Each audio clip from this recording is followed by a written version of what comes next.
Թույլ չտանք մեր բանակը գտնվի այն վիճակում, որ հիմա է գտնվում, եւ մեր քաղաքացիները խուսափեն պարտադիր զինվորական ծառայությունից։ Ես հիմա չեմ ցանկանում։ Ես կներեք։ Նման խնդրում եմ նման ձևակերպումներ չտալ, որովհետև դրանք իրականությանը չեն համապատասխանում, քանի որ ես նշեցի նախագիծը քննարկվել է եւ 2019 թվականից եւ 2022 թվականի Պաշտպանության նախարարության կողմից եւ շրջանառվել է եւ իմ կողմից եւ ես սկսել եմ շրջանառել նախագիծը 2024 թվականի հունվարից, այսինքն տարուկես մենք անցել ենք քննարկումների փուլով եւ քննարկումների արդյունքում կառավարությունը տվել է դրական եզրակացություն, միայն դրանից հետո ես պաշտոնապես շրջանառել եմ նախագիծը եւ լայնորեն քննարկվել է այն, ինչպես հանրության ներկայացուցիչների միջև մենք իդեպ նաեւ կազմակերպել ենք եւ իդեպ նաեւ մենք կազմակերպել ենք հարցում իմ խնդրանքով վարչապետը հանձնարարական է տվել եւ կառավարության վարչապետի աշխատակազմը հարցում է պատվիրել թե մեր քաղաքացիների ինչ կարծիք ունեն նախագծի վերաբերյալ եւ հարցումների արդյունքում բազմիցս հայտնել է հարցումների տեսքով նաեւ դրական այդ հարցումները առկա են, որը մենք պատվիրել ենք եւ հանրությունը տվել է կողմ է նախագծին եւ միայն հանրության կողմ դիրքորոշում ունենալուց հետո ես նախագիծը շրջանառել եմ։ Նաեւ կարող եք տեսնել Ես ցանկանում եմ ներկայացնել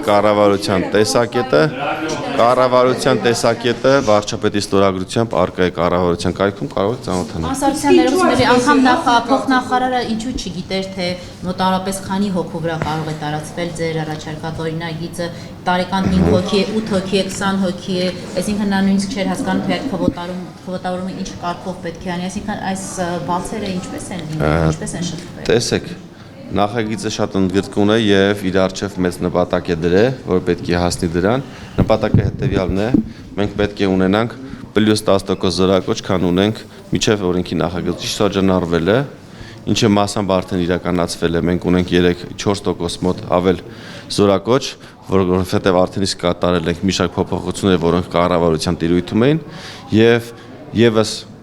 ավել զորակոչ կունենանք մենք երբ օրենքը կմտնի ուժի մեջ։ Սա ինչ է նշանակում, որ մեր բանակը կդառնա ավելի հզոր, մեր քաղաքացիները, ովքեր խուսափել են պարտադիր զինվորական ծառայությունից, ինչ խնդիրներով գտնվում են արտերկրում, ես բազմաթիվ զանգեր եմ ստանում մեր քաղաքացիներից, ովքեր ոգևորված են այդ օրենսդրական նախաձեռնությամբ, մեկը ունի որդի, մեկը ունի ծնող իր խնամքի տակ, մեկը ամուսնացած է, նրանք չեն կարողանում գալ եւ ծառայել 2 տարի ժամկետով, խնդրում են, որպեսզի իրենց տրվի հնարավորություն, իրենք կան մասնակցեն երկրի պաշտպանությանը, զորագրվեն Այո, գան, ծառայեն 1-ից 4 ամիս ժամկետով, դրանից հետո մտնեն պահեստազոր, վճարեն մեծ գումար, որով մենք իրենց բացը ոչ միայն կլրացնենք, այլ 2 անգամ ավելի զինծառայողներ կներգրավենք, միևնույն ժամանակ իրենք չեն կտրվի իրենց մայր հողից, իրենց հանրապետությունից եւ կկարողանան անարգել այցելել Հայաստանի Հանրապետություն։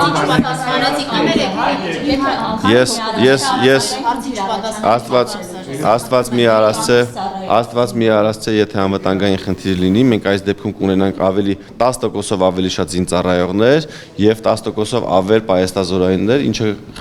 թույլ կտա մեր խնդիրը ավելի հեշտ լուծելու, որը մենք ունենք։ Քանի հոգու վրա պետք է տարածվի։ Օրենքից պետք է օգտվի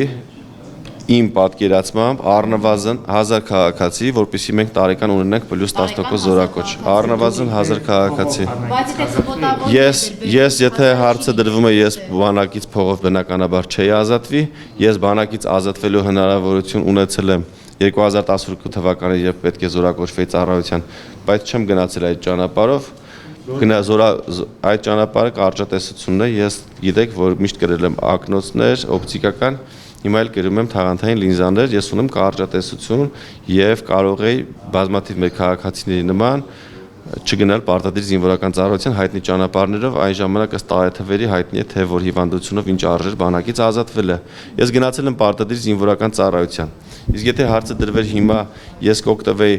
այս տարբերակից կվճարեի թե կգնայի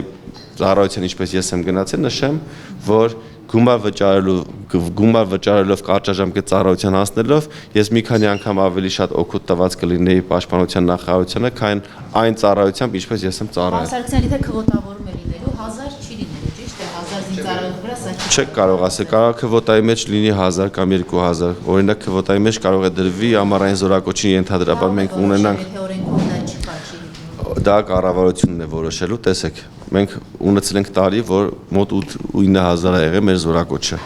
Այս ամառային զորակոչին այս 2025 թվականին ոչ թե մի զորակոչ այլ կներեք երկու զորակոչերի մասին է խոսքը, ենթադրվում է, որ 25 թվականին կունենանք առնվազն 1000-ով կամ 2000-ով ավել զորակոչ,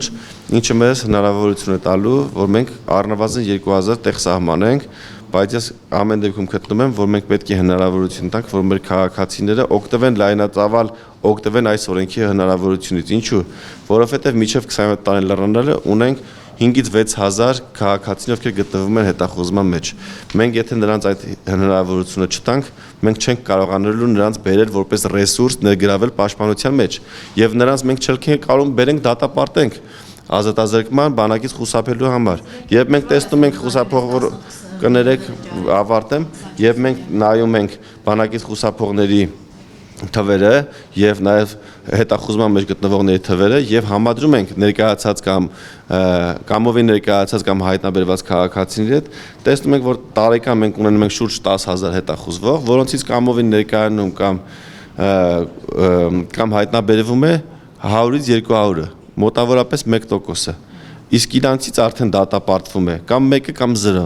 Այսինքն մենք չենք կարող հայտնաբերենք կամ նենց անենք, որ այս քաղաքացիները գան եւ անգամ եթե նրանք գալիս են կամ հայտնաբերվում են, չեն դատապարտվում ազատազրկման։ Այստեղ մենք պիտի ուրիշ ճանապարհով գնանք։ Մեր նպատակը չպիտի լինի նա, որ մենք բոլորին դատապարտենք 1-ից 3 տարվա ազատազրկման, որովհետեւ դա բան չի տալու բանակին, հակառակը մենք գումար ենք ծախսելու այդ անձանց կալանքի մեջ պահելու համար։